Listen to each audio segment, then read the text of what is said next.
राधे राधे। राधा रानी की कृपा आप सब पर बनी रहे। ओम नमो भगवते वासुदेवाय नमः। आज हम कार्तिक मास का 9वां अध्याय सुनेंगे, तो चलिए हम अपना अध्याय शुरू करते हैं। इधर तो शिवजी और जलंधर में भयंकर युद्ध हो रहा था। उधर वृंदा ने सपने में देखा कि उसका पति समस्त अंगों में तेल मलकर नंगे शरीर भैंसे पर सवार होकर प्रेतों के साथ दक्षिण दिशा की ओर जा रहा है। यह स्वप्न देख वृंदा अत्यंत चिंतित हुई। महल, अटारी, गौशाला तथा वाटिका आदि कहीं पर भी उसे चैन नहीं मिला। तब वह एक वन से दूसरे वन में जा पहुंची। वहां उसने सिंह जैसे मुख वाले 2 राक्षस देखे। उन्हें देख वह सहसा भयभीत हो गई और एकदम वहां से भाग खड़ी हुई। आगे जाकर उसने एक तपस्वी और उसके शिष्य को देखा और उनसे अपनी रक्षा की प्रार्थना की। विनय सुनकर मुनि ने एक हुंकार से उन राक्षसों को भगा दिया। वृंदा ने विनय पूर्वक मुनि से कहा, हे मुनि, मेरे पति जलंधर तथा महादेव जी में घोर युद्ध हो रहा है। उसमें विजय किसकी होगी बताने की कृपा करें, क्योंकि आप सर्वज्ञ हैं। वृंदा के वचन सुनकर मुनि ने आकाश की ओर देखा। उसी समय 2 बंदरों ने आकर मुनि को प्रणाम किया और फिर मुनि का संकेत पाकर वे दोनों बंदर वहां से चले गए। पुनः थोड़ी देर बाद वे दोनों बंदर आकाश की ओर से आए और उन्होंने जलंधर दैत्य का सिर तथा धड़ लाकर पटक दिया। वृंदा अपने पति के मृत शरीर को देखकर अत्यंत दुखी हुई और विलाप करती हुई पृथ्वी पर मूर्छित होकर गिर पड़ी। मुनि ने अपने कमंडल से वृंदा पर जल छिड़का तो उसमें कुछ चेतना आई।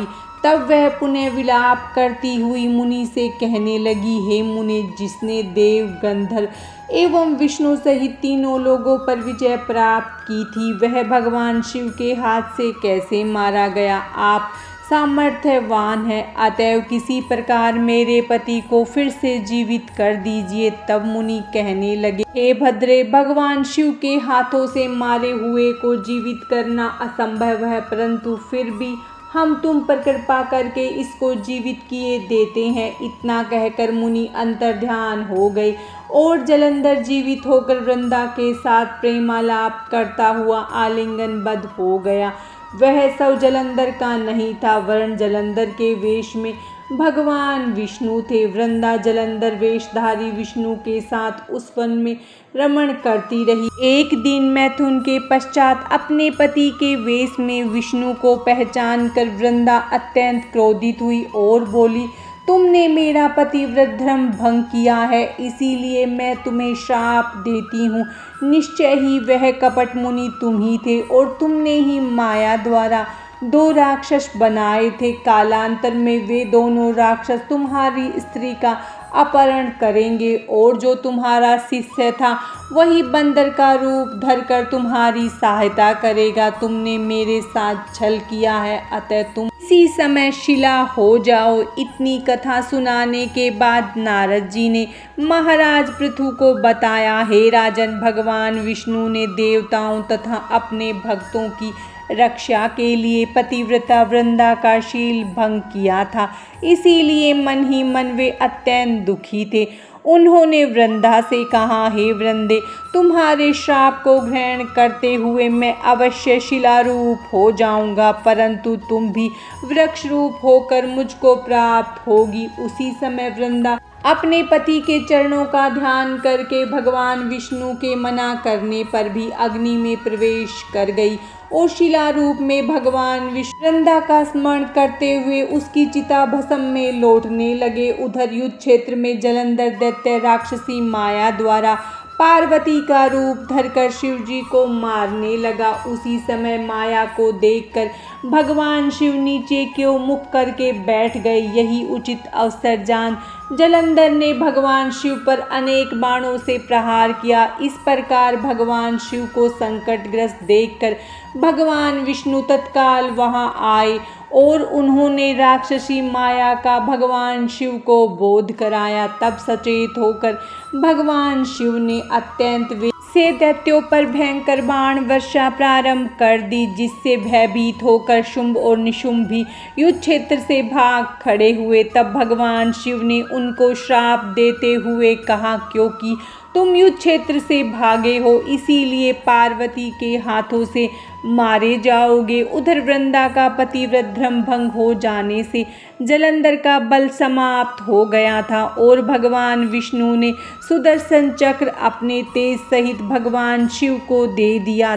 तब भगवान शिव ने विष्णु भगवान के तेज के साथ अपना और ऋषियों के तप तथा पतिव्रता स्त्रियों का तेज मिलाकर जलंधर दैत्य पर छोड़ दिया। सुदर्शन चक्र के प्रहार से जलंधर का सिर कटकर भूमि पर गिर पड़ा। सिर और धड़ अलग होते ही जलंधर का तेज भगवान शिव में तथा वृंदा का तेज पार्वती जी में समा गया। देवताओं ने भगवान शिव की स्तुति करते हुए उनसे कहा, हे महादेव, जलंधर को मारकर आपने हम लोगों पर महान उपकार किया है, परंतु एक अनर्थ हो रहा है।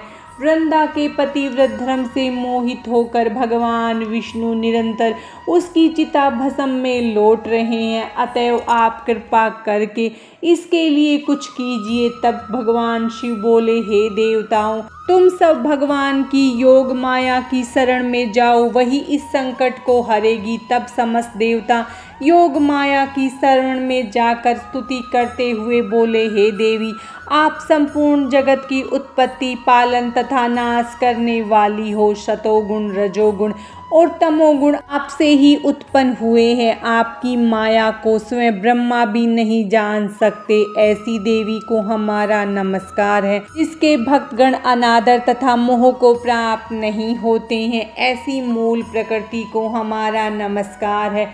उस समय देवताओं ने आकाश में एक तेज देखा और आकाशवाणी सुनी। रजोगुण, सतोगुण और तमोगुण रूप गौरी, लक्ष्मी और सरस्वती मैं ही हूँ। इन्हीं तीनों रूपों से तुम्हारी सिद्धि होगी, अतएव तुम इन्हीं की आराधना करो। फिर उन तीन देवियों ने प्रकट होकर 3 बीज देते हुए कहा कि इन तीनों बीजों को जहाँ पर विष्णु है बोकर अपना कार्य सिद्ध करो। देवताओं ने तीनों बीज ले जाकर वहाँ जहाँ वृंदा की चिता में भगवान विष्णु लौट रहे थे बो दिए। उन तीनों बीजों से 3 वृक्ष उत्पन्न हुए। रजोगुण सरस्वती से आंवला, तमोगुण गौरी से तुलसी और सतोगुण लक्ष्मी से मालती की उत्पत्ति हुई। श्री लक्ष्मी जी ने अपना बीज ईर्ष्या युक्त होकर दिया था, इसीलिए मालती भगवान विष्णु की पूजा में निंदित तथा आंवला और तुलसी भगवान को अति प्रिय है।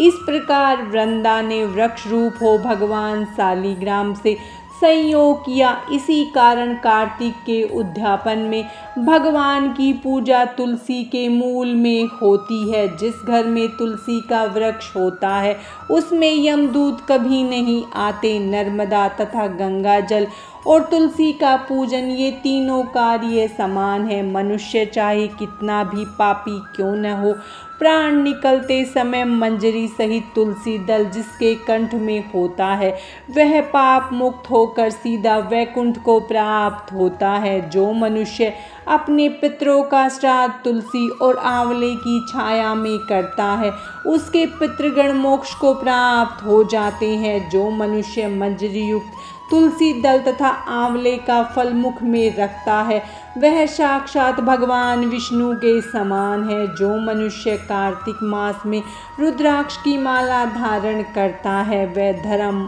अर्थ, काम तथा मोक्ष को प्राप्त होता है। तुलसी और आंवले का महत्व स्वयं ब्रह्मा जी भी कहने में असमर्थ है। जो कोई श्रद्धा भाव से इस कथा को पढ़ता है या सुनता है वह भी अंतकाल में मोक्ष को प्राप्त होता है। कार्तिक मास का 9वां अध्याय समाप्तम। भगवान श्री हरि विष्णु और माता लक्ष्मी की कृपा आप सब पर सदा बनी रहे। राधे राधे।